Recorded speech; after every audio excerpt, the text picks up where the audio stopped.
ពេលដែលយើងធ្វើអ្វីមួយយើងគួរតែរកកន្លែងដ៏សមរម្យមួយសម្រាប់ធ្វើរបស់នោះហើយយើងគួរតែផ្ដល់រង្វាន់លើកទឹកចិត្តឲ្យខ្លួនឯងនៅពេលដែលយើងធ្វើកិច្ចការនោះហើយ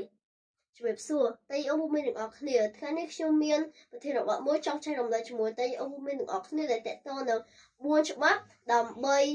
បង្កើតទម្លាប់ល្អដូច្នេះតើទម្លាប់ទាំង4ច្បាប់នោះមានអ្វីខ្លះដូច្នេះខ្ញុំសូមចូលចំណុចទី1ដូចតទៅចំណុចទី1នោះគឺតកតងនឹងការដាក់អ្វីដែលយើងចង់ធ្វើនៅកន្លែងដែលមើលឃើញច្បាស់ឧទាហរណ៍នៅពេលដែលយើងចង់ធ្វើរបស់អ្វីមួយឬយើងចង់ធ្វើកិច្ចការអ្វីមួយយើងគួរតែ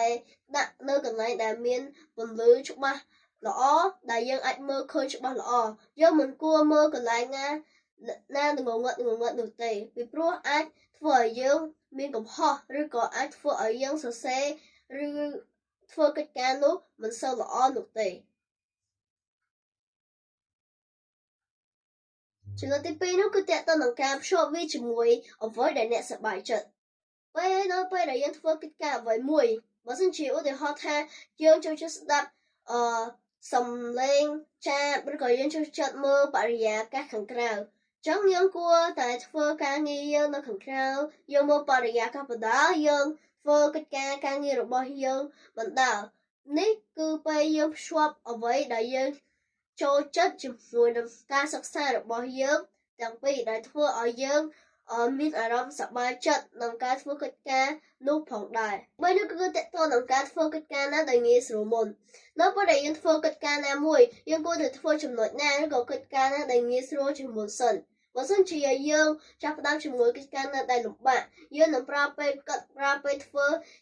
យ៉ាងយូរដែលធ្វើឲ្យខាតពេលវេលារបស់យើងក្នុងការធ្វើសំណួរឬក៏ធ្វើកិច្ចការនោះតែមួយគត់ប៉ុន្តែបើសិនជាយើងចាប់ផ្ដើមជាមួយអ្វីដែលស្រួលទៅបន្តិចម្ដងឡើងទៅចំណុចលំបាកយើងនឹងប្រើពេល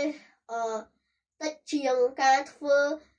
សំណួរឬក៏កិច្ចការដែលលំបាកមុនពីព្រោះយើងធ្វើអាស្រួលហើយស្រួលតែយើងចេះយើងភាគច្រើនចេះអំពីសំណួរឬក៏កិច្ចការនោះយើងធ្វើហើយសូវតែលំបាកយើងអាចប្រើពេលគិតដោយផ្ចិតផ្ចង់បំផុតពីព្រោះបើសិនជាយើងចាប់ផ្ដើមពីលំបាកមុនយើងសល់សំណួរជាច្រើនទៀតដែលយើងត្រូវគិតដូច្នេះអញ្ចឹងបើយើងល្អយើងគួរតែចាប់ផ្ដើមជាមួយនឹងកិច្ចការណាដែលងាយស្រួលជាមុនសិនចំណុចទី4នោះគឺតកតនឹងការបង្កើតការផ្ដល់រង្វាន់ឲ្យខ្លួនឯង